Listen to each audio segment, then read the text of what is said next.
온 산을 덮은 흰 눈. 그 산길을 물동이를 이고 힘겨워 걷던 안악의 모습에서 물은 곧 고생이었습니다. 꿈길을 밟고 새벽녘에 와 머리맡에 찬물을 쏴 부었다던 북청 물장수에서 지난날 우리에게 물은 쌀처럼 사 먹어야 되는 것이었습니다.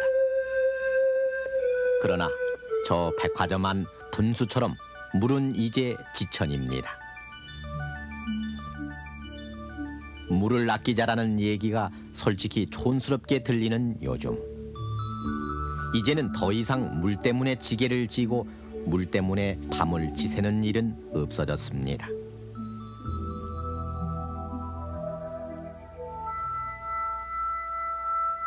그러나 불과 십수년 전, 겨울바람처럼 매섭던 물 사정이 다사롭던 우리네 인심마저 얼어붙게 하던 그때,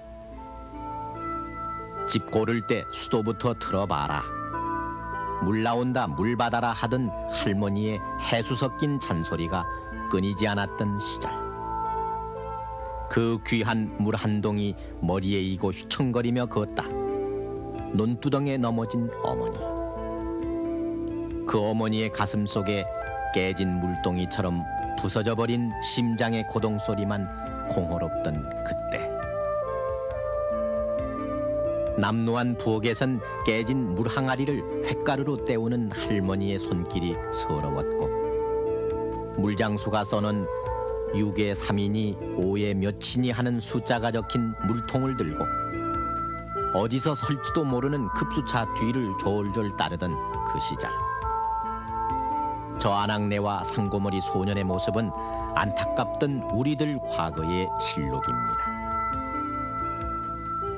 물 차왔어요 하는 소리에 가슴 철렁이며 대문을 팍 차고 나섰던 그때, 그때를 아십니까?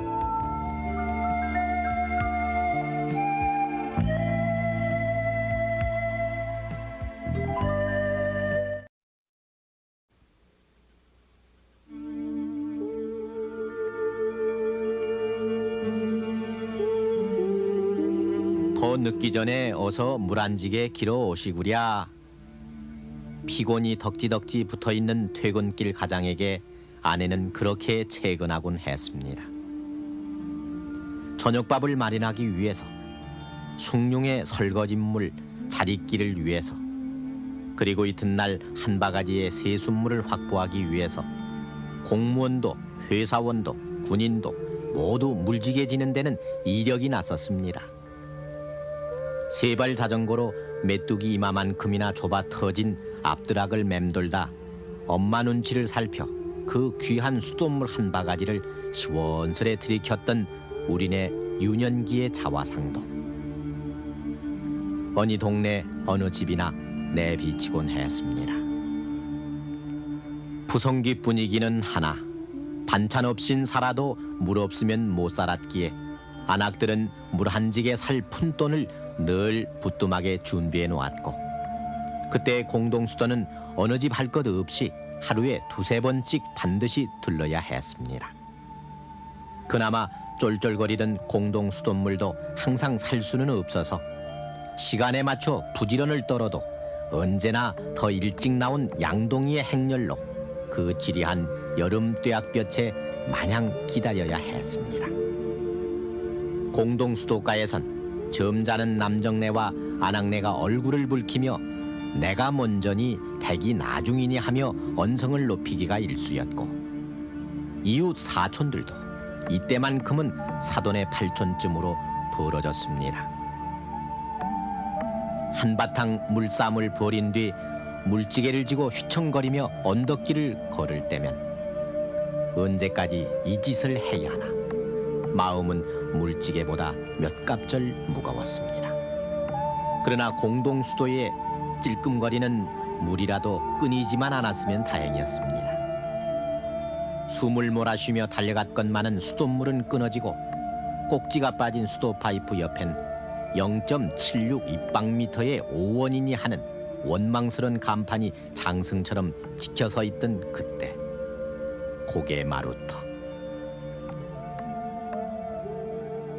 그 당시에 이제 그 낮에는 물이 잘 안 나오고 그러니까 밤에 물이 나오는데 밤에도 그것도 초저녁에 물이 나오면 좋은데 밤 12시 이후에야 겨우 그 조금 약간 높은 지대에는 물을 먹을 수가 있어요. 그래서 그것도 이제 가정마다 그 수도가 달라오는 게 아니고 공동 수도에 가야 하니까 그 공동 수도에 가서 12시쯤 가면은 이제 그때부터 물이 나오기 시작하면 거기다 이제 물통 대놓고 물을 받으면은 이제 한 새벽 2시까지 받으면 아마 그 다음 날 먹을 거 물 2지게 내지 3지게 할 수 있습니다. 그래야 안심하고 잡니다.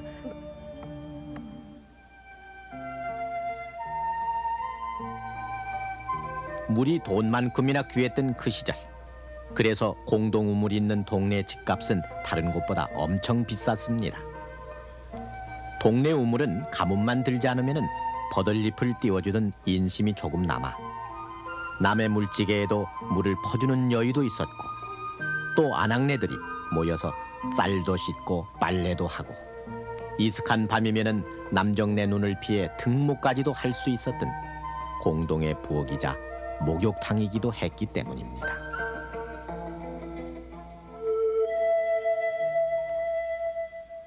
물 차왔어요. 지약스럽던 누렁이도 나물 날아 누워버린 한가롭던 여름날 오후.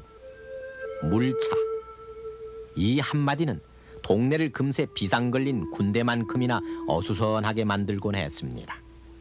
이 집 저 집에서 양동이다 물찌개다 다라이라 불렸던 커다란 물통까지 머리에 이고 또 두 손에 든 아낙네들과 까까머리 어린애들이 급수차를 향해 일제히 몰려 나왔습니다. 이때는 전 가족이 급수작전의 용사처럼 나서서 결사적으로 급수차에 매달렸습니다. 이웃끼리 서로 물을 먼저 받으려고 몸싸움, 눈싸움도 벌였고 겨우 차례가 온 연세 지긋한 아주머니들은 금세 꺼져버릴 것만 같아 염치도 있고 까만 고무호소를 입에 물고는 연신 빨아댔습니다. 2통이나 받았으니 이제는 가라고 하는 급수원의 말도 아랑곳 않고 한 통만 더 받자고 조르는 애원 섞인 표정들. 피 같은 물, 한 방울이라도 바닥에 흘릴까 잽싸게 물통을 바꿔치기 하는 날렵함이 곧 생활력이었던 서글픈 시절이었습니다. 서로 물을 받아가려고 싸움을 하다 보면은 물 허실되는 것도 많고 또 물을 받다가 또 물벼락도 만날 수도 있고 그러다 보면 아주머니들이 의벽이 젖어가지고 정말 안에도 비치기도 하고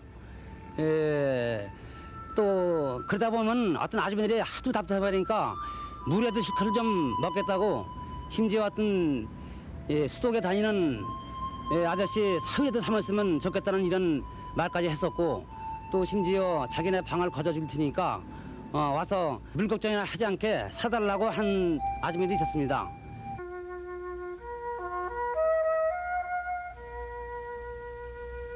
물이 나오는 날, 그날은 수도가 있던 집에선 철철 흐르는 물 속에서 밀린 빨래도 하고 목욕탕 시멘트 욕조에 양은 다라이에 빈 항아리에 물을 받아놔 이날만큼은 물부자가 되는 날이기도 했습니다.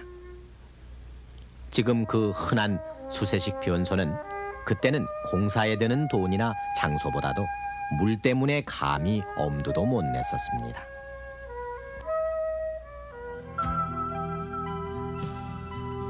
불과 17년 전인 1970년 여름, 약간은 썰렁해 보이는 시청 앞 광장에선 그동안 군용 트럭이나 민간 회사에서 빌려 쓰던 급수차 대신 서울시가 운영하는 급수차 발대식이 보란듯이 거행되기도 했습니다. 늠름하게 줄 서 있는 갖가지 트럭들 앞에 도열해 있는 시청 공무원들의 엄숙한 표정들이 물이 귀했던 그 시절의 심각함을 그대로 전해주고 있습니다.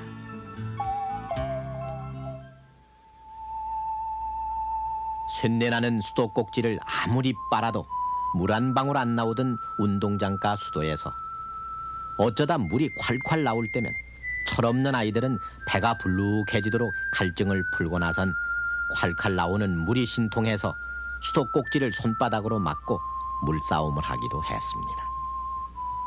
학교가 파하고 집으로 오던 길. 산동네 아이들은 누가 시키지 않았어도 개울물에서 세수도 하고 발도 씻었습니다. 어린 마음에도 중학교 다니는 큰형이 학교 가기 전 새벽 안개 속에서 물지개로 나르던 그 물. 물의 소중함이 사무쳤기 때문이었습니다. 방울로 떨어져 나와 무더니도 속을 썩히던 그 수도에 그때는 왜 그리 고장은 많았는지. 돌려도 헛도는 수도꼭지며 아무리 잠가도 여전히 물이 새는 수도. 가뜩이나 아까운 수돗물이 그냥 샌다는 것은 요즘으로 따져선 마치 불이 나는 것만큼이나 긴박했던 일이어서 당국은 수도 고장 신고는 117로 해서 수도 고장을 범죄나 간첩, 화재 사고와 같은 반열에 넣었습니다. 발견 즉시 전화 117번을 걸어서 수도 안내소로 연락해서 하루속히 고치도록 해야 하겠습니다. 온 마을 사람들이 샘물 하나 또는 공동우물 하나에 매달려야 했던 농촌의 물 사정도 도시보다 나을 것이 없었습니다. 콸콸 쏟아지는 샘물, 지칠 줄 모르고 솟아오르는 우물에 대한 바램은 정월 대보름이나 명절 때면은 의뢰이 샘터를 관장한다는 귀신을 위해 구판을 벌이는 데까지 이어졌습니다. 신주단지 모시듯 떠받친 우물. 앵두나무 우물가에 동네 처녀 바람 났네. 그 유행가를 낳게 한 우물은 어쩔 수 없이 마을 사람들을 하나로 묶는 뿔이었습니다. 그러나 해마다 반복되는 가뭄, 그 타는 듯한 햇볕 아래선 믿었던 샘터나 우물도 보잘것없는 미천을 드러냈습니다. 사람이 먹고 씻는 일이야 참을 수 있는 데까지 견뎌보겠지만 들녘의 벼포기는 목마름을 참아주지 못했습니다. 바닥이 곧 들여다보이는 둔벙을 마지막으로 퍼냈으나 깊게 패인 논바닥은 기별도 안 가는지 전혀 아물 줄을 몰랐고 믿으니 하늘뿐이었으면서도 그 하늘을 보고 원망도 참 많이 했던 그때. 52년 8월에 이 신문기사는 경상남도 산청군 농민 500여 명이 산꼭대기에 지어놓은 집 때문에 산신님이 노하셔서 비가 내리지 않는다고 그 집을 꽃갱이로 부셔버렸다는 웃지 못할 사건을 보도하고 있습니다. 가뭄을 극복하자.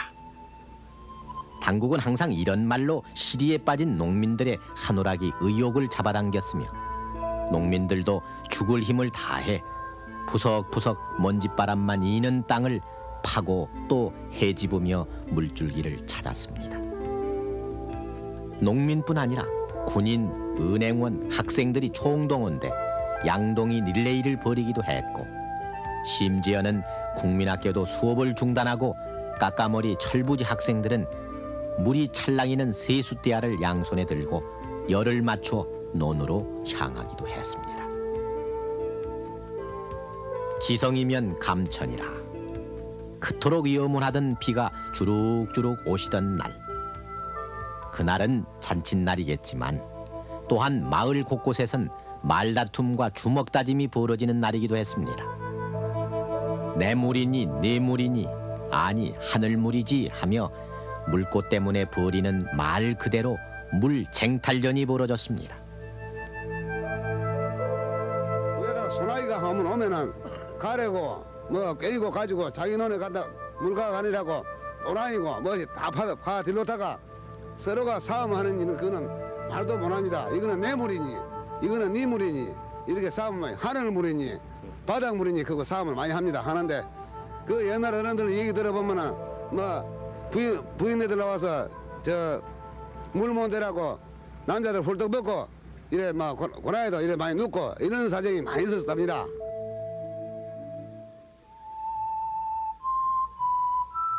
없어서도 난리였지만은 때로는 넘쳐서 고생이었습니다. 혈린이 사란이 하는 귀에 익지도 않은 외국 여자 이름에 큰 비바람이 몰고 온 재앙들은 도시 농촌 할 것 없이 이 땅의 사람들과 그 사람들의 남루한 세간살이를 앙증맞게 핥히어 지나갔습니다. 지난밤 같이 자리에 들었던 남편과 큰딸은 태풍과 함께 간 곳을 몰라 어머니를 혼절시켰고 발가숭이 막내마저 어린 심사를 어쩌지 못해 빗물에 핥혀진 초막을 걷어차고 있었습니다. 남은 것은 눈물마저 말라버린 아낙네의 오열과 아무 표정 없는 할머니의 넉나감뿐이었습니다. 수해 지구에는 의뢰 미군 잠자리 헬리콥터가 구제품을 날라 그나마 벌거벗은 아이들에게 까만 작업복이니 퍼플인 원피스 따위를 입혀주곤 했습니다. 그리고 농촌보다 먼저 일어선 도시에서는 거리마다 수재민을 돕자며 모금함을 목에 건 학생들과 온 국민의 도움을 호소하는 여자 배우의 애절한 목소리가 넘쳤습니다. 그저 구전 일에는 미운이 고운이 해도 친척밖에 없다고. 수재민들이 바로 우리 결의이고 보니 우리가 이렇게 모인 김에 그들을 위해 설상가상. 불행은 혼자 오지 않는다고 한해나 홍수해를 겪은 다음이면은 곧이어 전염병이 퍼져 우리를 또 한 번 당혹스럽게 했습니다. 50년대 중반의 이 통계는 우물 중독으로 인한 장티푸스가 번져서 숨진 이가 54년 21명에서 58년에는 77명으로 증가 인류에 있다고 지적하고 있습니다. 식순환과 가뭄, 그리고 홍수와 전염병, 십수년 전까지도 우리네 곁을 지겹도록 따라다니던 귀신 같은 낱말들이었습니다.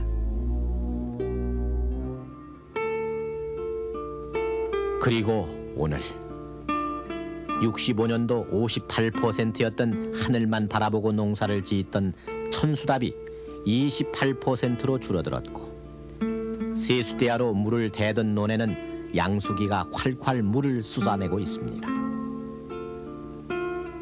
물 잘 나오게 해달라며 풍물을 놓던 샘터는 언제부턴지 인적이 끊어졌고 웬만한 농촌에는 집집마다 모터로 물을 끌어 쓰는 수도와 펌프가 들어섰습니다.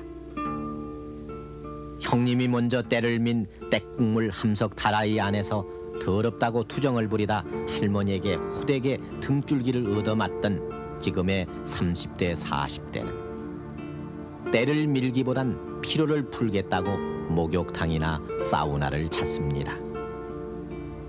서울시 상수도 보급률이 52%에 그쳤던 60년대 초반 산 비탈 동네에 구세주처럼 나타났던 급수차, 수도 보급률이 98.4%나 되는 요즘 그 급수차는 비상시에 대비한 차량으로 하얀 눈 속에 할 일을 잃고 서 있습니다. 생명처럼 귀했던 수돗물도 어쩐지 못 믿어워 미네랄 워터니 무슨 생순이 하는 것들로 해서 식수의 자리조차 위협받고 있는 오늘의 참으로 넉넉한 물줄기. 그러나 우리 기억의 수레바퀴를 조금만 돌려 거슬러 가면 그곳엔 짧은 여름밤 물통 앞에 쪼그리고 앉아서 밀려오는 잠 때문에 하품을 참지 못하던 어머니의 모습이, 운동장 한쪽 구석에서 허기진 배를 채우던 펌프물이 그렇게 고마울 수 없었던 시절이 있었습니다. 그리고 시궁창 같은 개천물, 그곳에 한아름의 빨래거리를 곁에 놓고 거친 돌 위에 거품도 안 나는 비누를 문질러 대던 아낙네들, 매서운 삭풍을 맞으며 파랗게 찔려 튼 손을 부비던 우리네 어머니 누님의 얼굴이 정월 긴 겨울밤에 호련히 다가오고 있습니다.